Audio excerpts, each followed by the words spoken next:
Lecture का topic है चालुक्य राजवंश। चालुक्य राजवंश के बारे में आज हम पढ़ेंगे। चालुक्य डायनेस्टी।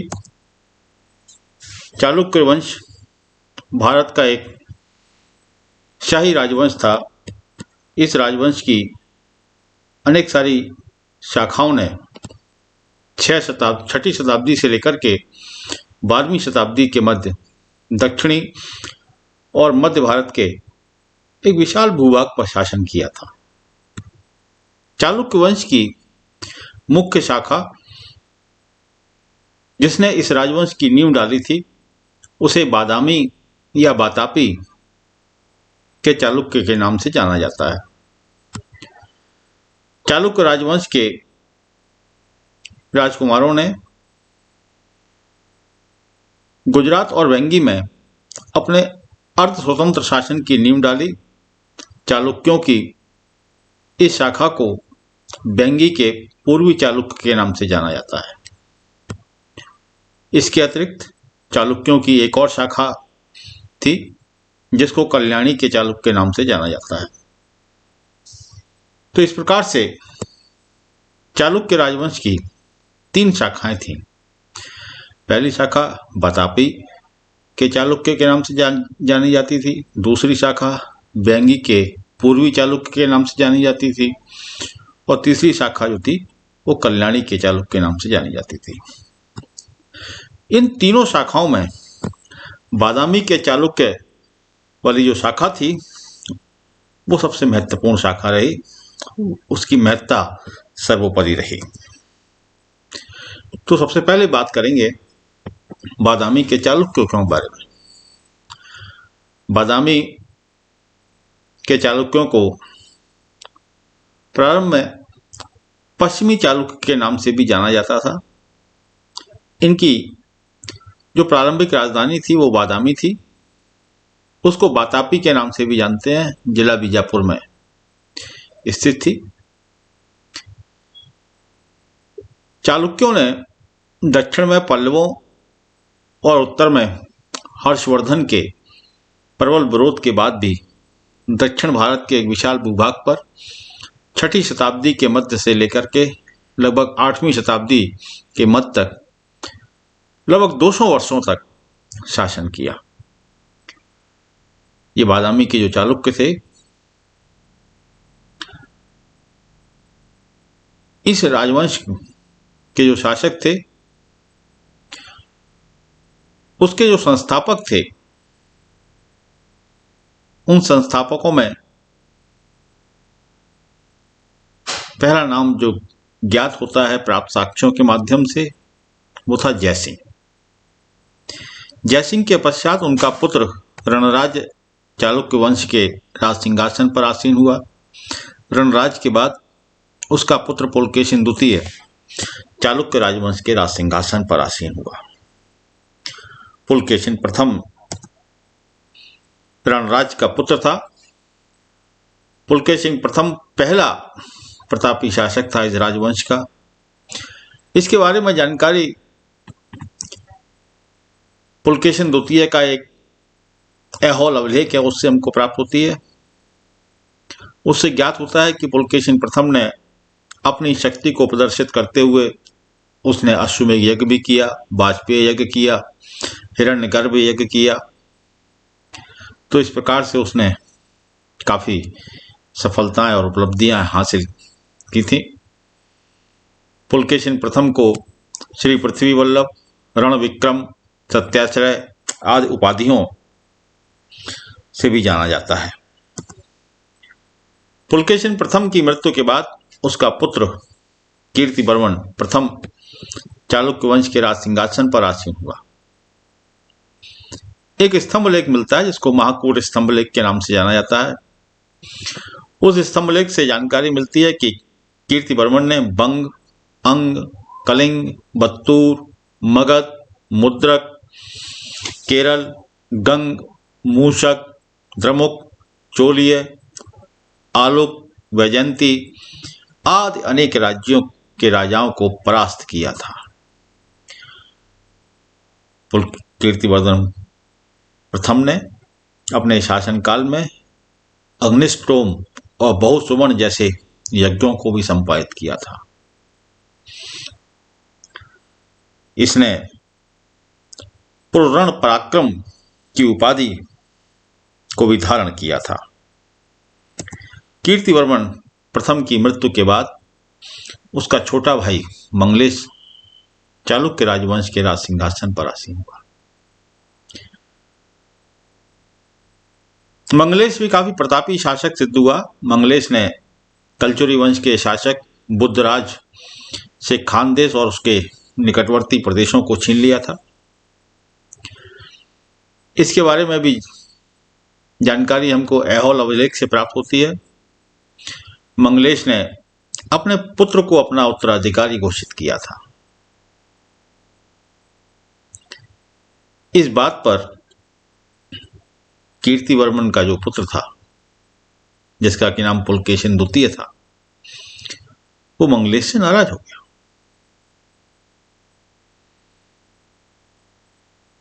कीर्तिवर्मन के पुत्र को यह उम्मीद थी कि मेरे पिता ने चाचा को अपना साम्राज्य दिया है, तो उसे उम्मीद थी कि चाचा मुझे ही अपना उत्तराधिकारी घोषित करेंगे, लेकिन ऐसा नहीं हुआ। मंगलेश ने अपने पुत्र को उत्तराधिकारी घोषित किया, जिससे कि पुलकेशिन द्वितीय नाराज हो गए और पुलकेशिन द्वितीय ने मंगलेश के विरुद्ध युद्ध की घोषणा कर दी। इस युद्ध में पुलकेशिन द्वितीय ने मंगलेश की हत्या कर दी और स्वयं चालुक्य राजवंश के राज सिंहासन पर वो आसीन हो गया। तो इस प्रकार से अगला शासक हुआ इस राजवंश का पुलकेशिन द्वितीय। पुलकेशिन द्वितीय बादामी के जो चालुक्य वंश था, उसका सबसे प्रतापी सम्राट सिद्ध हुआ। उसकी उपलब्धियों के विषय में महत्वपूर्ण जानकारी जो है वो ऐहोल अभिलेख से प्राप्त होती है। पुलकेशिन ने सबसे पहले राज सिंहासन संभालने के बाद अपने पड़ोसी शासकों गोविंद और अप्पायक पर अपना नियंत्रण स्थापित किया। इन्होंने विद्रोह कर दिया था। इसके बाद पुलकेशिन द्वितीय ने कदम वंश की राजधानी बनवासी पर आक्रमण करके उस पर अधिकार किया। तत्पश्चात पुलकेशिन द्वितीय ने दक्षिणी कराना के अलुप राजवंश और दक्षिणी मैसूर के गंग राजवंश को अपनी अधीनता स्वीकार करने के लिए विवश कर दिया था। इसके बाद पुलकेशिन द्वितीय ने उत्तरी कोंकण की राजधानी राजपुरी को भी विजित किया। इस राजपुरी के बारे में बताया जाता है कि मुंबई के पास में एलिफेंटा द्वीप है एक, वहां पर बसी हुई थी ये राजपुरी। इसके बाद पुलकेशिन ने उत्तर भारत में लाट, मालव और गुर्जर शासकों को अपने अधीन किया। पुलकेशिन ने पूर्व में कलिंगों को भी परास्त किया और वहां पर पृष्ठपुर को विजित किया उसने। और पृष्ठपुर को विजित करने के बाद उसने अपने भाई विष्णुवर्धन को वहां का राज्यपाल घोषित कर दिया। पुलकेशिन की जो सबसे महत्वपूर्ण और प्रशंसनीय विजय थी वो उत्तर भारत के सम्राट हर्षवर्धन के विरुद्ध थी, जिसके कारण हर्षवर्धन दक्षिण भारत में प्रवेश नहीं पा पाए। 642 ईस्वी में कांची के पल्लव शासक नरसिंह वर्मन ने पुलकेशिन द्वितीय पर आक्रमण किया और पुलकेशिन द्वितीय को परास्त कर चालुक्यों की जो राजधानी थी बादामी, उस पर अधिकार कर लिया और इस युद्ध में पुलकेशिन द्वितीय मारा गया। इस प्रकार से पुलकेशिन द्वितीय का अंत हुआ। बहुत ही पराक्रमी शासक सिद्ध हुआ इस बादामी के चालुक्य राजवंश का यह व्यक्ति। पुलकेशिन द्वितीय की मृत्यु के उपरांत चालुक्यों के राज्य में घोर अराजकता व्याप्त हो गई।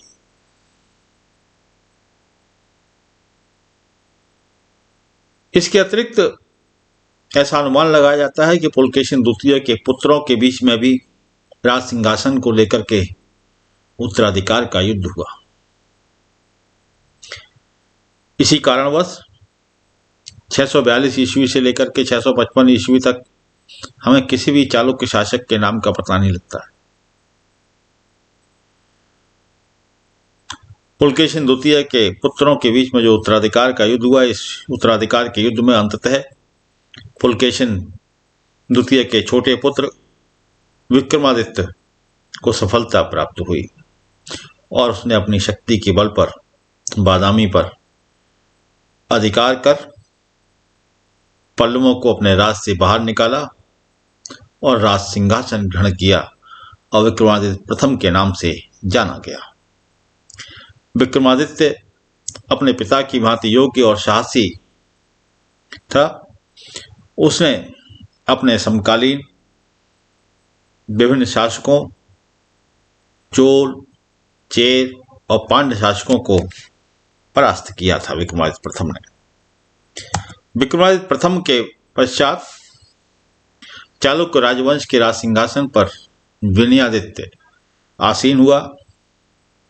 इसके शासनकाल के भी अनेक अभिलेख हमको प्राप्त होते हैं, जिनसे ज्ञात होता है कि विनयादित्य के शासनकाल में साम्राज्य के अंदर समृद्धि और शांति स्थापित थी।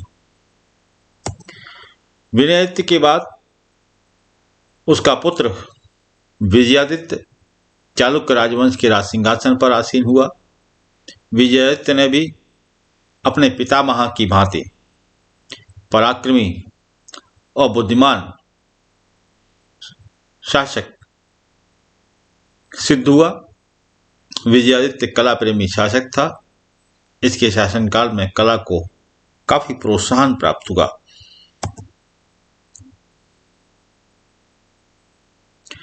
विजयादित्य के बाद उसका पुत्र विक्रमादित्य द्वितीय चालुक्य राजवंश के राज सिंहासन पर आसीन हुआ। विक्रमादित्य द्वितीय के शासनकाल में पांड्य, चोल, केरल आदि विद्रोह करने लगे थे, लेकिन विक्रमादित्य द्वितीय ने अपनी बल से, अपनी बुद्धिमत्ता से इन विद्रोहों का सफलतापूर्वक दमन किया। विक्रमादित्य द्वितीय के बाद कीर्तिवर्मन द्वितीय चालुक्य राजवंश के राज सिंहासन पर आसीन हुआ। कीर्तिवर्मन बादामी के चालुक्य वंश का अंतिम शासक सिद्ध हुआ। 752 ईस्वी में राष्ट्रकूट वंश के सामंत शासक, जिनका कि नाम दंतिदुर्ग था, उन्होंने कीर्तिवर्मन के विरुद्ध विद्रोह कर दिया और स्वयं को शासक घोषित कर दिया।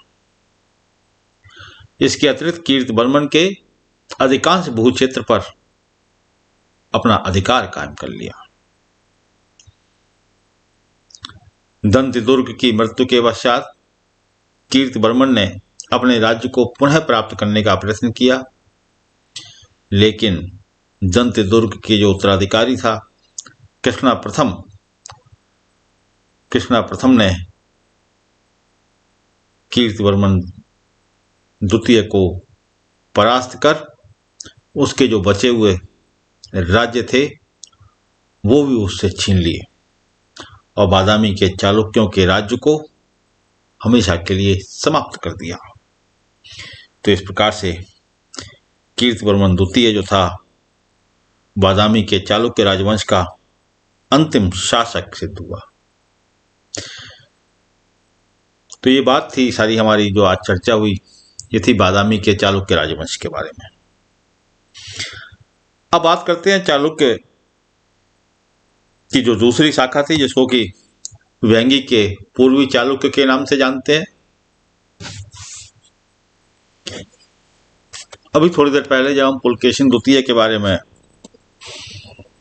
बात कर रहे थे, तो पुलकेशिन द्वितीय ने पूर्व में कलिंगों को परास्त करके पृष्ठपुर को विजित किया था और अपने भाई विष्णुवर्धन को पृष्ठपुर का राज्यपाल बनाया था।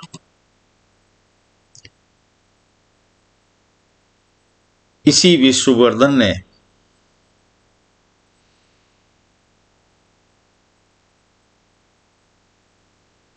एक नए राजवंश की नींव डाली, एक नई शाखा की नींव डाली।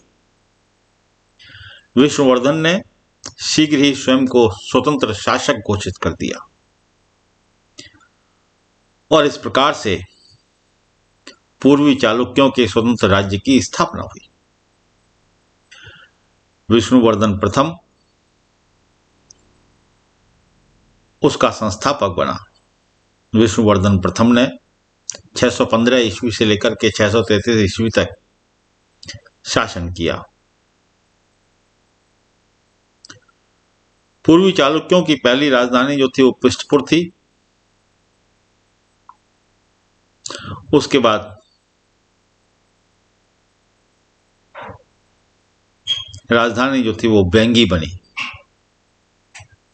और अंत में राजमहेंद्री राजधानी बनी। विष्णुवर्धन प्रथम जिन्होंने 615 ईस्वी से लेकर के 633 ईस्वी तक शासन किया, विष्णुवर्धन प्रथम के बाद इस राजवंश में अनेक शासकों ने शासन किया। कालांतर में विजय तृतीय इस राजवंश का सबसे अधिक शक्तिशाली शासक सिद्ध हुआ। विजय तृतीय ने अपने शासनकाल में पल्लव, पांड्य, पश्चिमी गंग, दक्षिणी कौशल, कलिंग, कलचुरी और राष्ट्रकूट शासकों को परास्त किया था। काफी शक्तिशाली शासक सिद्ध हुआ ये। लेकिन विजय तृतीय के उपरांत इस राजवंश में चालुक्य भीम, विजय चतुर्थ, अम्मा प्रथम और विजयादित्य पंचम शासक हुए। विजयादित्य पंचम के शासनकाल से ही चालुक्यों में परस्पर संघर्षों की शुरुआत हो गई। आपस में ही संघर्ष प्रारंभ हो गए थे, जिसके कारण शासकों में जल्दी जल्दी परिवर्तन प्रारंभ हुए। चालुक्य सत्ता जो थी वो धीरे धीरे कमजोर होती चली गई। परिणाम ये हुआ कि चालुक्यों की स्वतंत्र सत्ता नष्ट हो गई और चोल शासकों के अधीन ये सामंत शासक मात्र रह गए। इस प्रकार से वेंगी के चालुक्यों का स्वतंत्र अस्तित्व जो था वो समाप्त हो गया 929 ईस्वी के पश्चात। अब इसके बाद बात करते हैं चालुक्य राजवंश की जो तीसरी शाखा थी, जिसको कि कल्याणी के चालुक्य के नाम से जानते हैं। 973 ईस्वी में राष्ट्रकूट जो राजवंश था, राष्ट्रकूटों की सत्ता का उन्मूलन करके तैलव द्वितीय नाम के व्यक्ति ने पुनः चालुक्य राज्य की स्थापना की। कब? 973 ईस्वी में। तैलव बादामी के जो चालुक्य थे उनका वंशज होने का दावा करता था। उसकी राजधानी आंध्र प्रदेश में स्थित कल्याणी थी। इसीलिए इस वंश को कल्याणी के नाम से जाना जाता है। इसीलिए इनको कल्याणी के चालुक्य के नाम से जाना गया। तैलव द्वितीय ने 973 ईस्वी से लेकर के 997 ईस्वी तक शासन किया। तैलव द्वितीय महान योद्धा सिद्ध हुआ। उसने चेदी, उड़ीसा, कुंतल, गुजरात, मालवा के परमार शासक, मुंज और चोल शासक उत्तम को परास्त किया था। तैलव द्वितीय के बाद इस राजवंश के राज सिंहासन पर अनेक शासकों ने शासन किया। कालांतर में विक्रमादित्य षष्ठम राज सिंहासन पर आसीन हुए, जिन्होंने 1076 ईस्वी से लेकर के 1126 ईस्वी तक शासन किया। विक्रमादित्य षष्ठम इस राजवंश के प्रतापी शासक सिद्ध हुए। उनके राज दरबार में दूर दूर से विद्वान और कलाकार आश्रय प्राप्त करने आते थे। उनके राज दरबार में उस समय के सुप्रसिद्ध कवि, जिनको कि विल्हण के नाम से जाना जाता था, उनको आश्चर्य प्राप्त था। विक्रमादित्य षष्ठम के उपरांत क्रमशः सोमेश्वर तृतीय, जगदेकमल्ल द्वितीय, तैलप तृतीय, सोमेश्वर चतुर्थ शासक बने। सोमेश्वर चतुर्थ जो था वो कल्याणी के चालुक्य राजवंश का अंतिम शासक सिद्ध हुआ। देवगिरी के यादवों ने इस वंश का अंत कर दिया और इस प्रकार से कल्याणी के चालुक्य की जो शाखा थी वो समाप्त हो गई।